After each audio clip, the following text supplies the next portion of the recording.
तर काही झालं नाही ना रे. बालपणी विष प्राशन करणारा कृष्ण मला अत्यंत आवडतो. अत्यंत.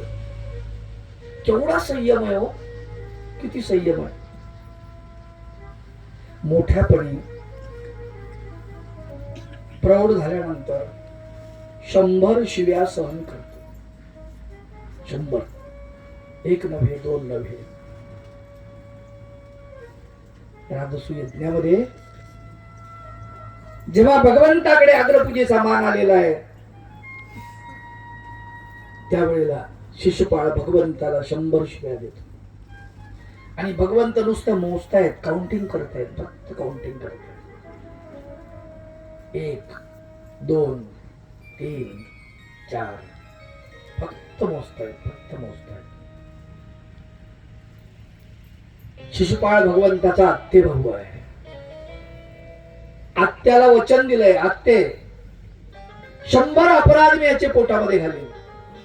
त्याला 3 डोळे होते, इथं कपाळावरती 1 डोळा होता. आणि त्याला भविष्यकारानं भविष्य सांगितलं होतं त्याच्या मातेला, याला प्रत्येकाला दाखवत जा, ज्याच्याकडे पाहिल्यानंतर याचा हा 3रा डोळा गळून पडेल त्याच्याच हस्ते याचा मृत्यू आहे. जेव्हा तिनं भगवंताला शिशुपाळाला दाखवलं, भगवंत लहान असताना भेटीला गेले असताना अत्याचार, पाहता क्षणीच त्याचा डोळा गळून पडला खळकन. आणि आत्यानं भगवंताचे पाय धरले. देवा भगवंता, गोपाल कृष्णा, माझ्या बाळाचं रक्षण तुझ्या हातामध्ये आहे. आत्ते घाबरतेस कशाला?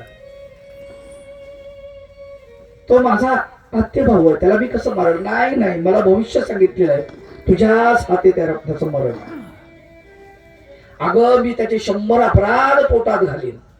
माझा आहे ना तो 100 अपराध. तेवढा संयम, अगदी शांत, अगदी शांत. मी नेहमी सांगत असतो, काय गरज आहे या जुन्या चरित्रांचं आम्हाला श्रवण करण्याची? काय गरज आहे? ठीक आहे, आपण धार्मिक आहेत म्हणून, आपली श्रद्धा आहे म्हणून आपण ऐकतो, त्यात काही वाद नाही. 9 लाख वर्षापूर्वीचं रामायण काय गरज आहे आज? जुनं झालं ना ते, काय गरज आहे त्याची?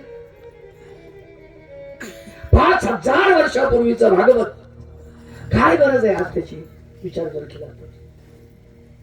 पण त्याच्यातले मूल्य जे आहेत ना माय बाप हो, मूल्य ते फार महत्वाचे. 5000 वर्षापूर्वीच्या भगवान गोपाल कृष्णाच्या चरित्रामधली जी मूल्य आहेत ते मात्र आजही कामाचे आहेत. त्या मूल्यासाठी ते ग्रंथ आम्हाला वाचायचे, ऐकायचे. 9 लाख वर्षापूर्वी रामायणामधले जे मूल्य आहेत ते मूल्य महत्वाचे आहेत, राम महत्वाचे नाहीत. सीता महत्वाची नाही, त्यातले मूल्य महत्वाचे.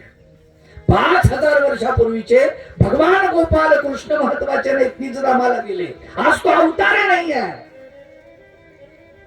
पण 5000 वर्षापूर्वीचे त्या ग्रंथामध्ये जे मूल्य आहेत ना, ते मूल्य अत्यंत महत्वाचे आहेत. आजही ते कामाचे आहेत, आजही ते ताजे आहेत. उदाहरण सांगतो तुम्हाला लक्षात येईल. 9 लाख वर्षापूर्वीच्या रामायणामध्ये सीतेचं हरण झालं. घटना छोटीशी आहे. लक्ष्मणानं रेष ओढली, सीतेला सांगितलं याला ओलांडून पलीकडे जायचं नाही. सीता मातेला रावणाने आग्रह धरला की रेष ओलांडून अलीकडे मग मी भिक्षा घेतो. तिला वाटलं भिक्षा द्यायची, धर्म करायचा आहे, धर्म म्हणून तिने रेष ओलांडली. काही लोक म्हणले रेष ओलांडायची काय गरज होती सीतेला?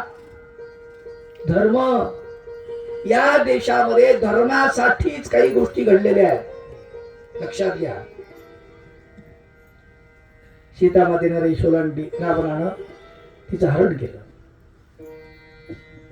सीता मातेने आपल्या अंगावरचे जे दागिने होते ते टाकले, थोडे थोडे थोडे थोडे करून. त्या दागिन्याच्या माध्यमातून कोणीतरी आपला शोध घेत यावं. जटायू पक्षाच्या माध्यमातून ते दागिने रामचंद्रापर्यंत पोहोचले. रामायणामध्ये फार सुंदर वर्णन आलेलं आहे, फार महत्वाचं आहे ते सर्वांसाठी.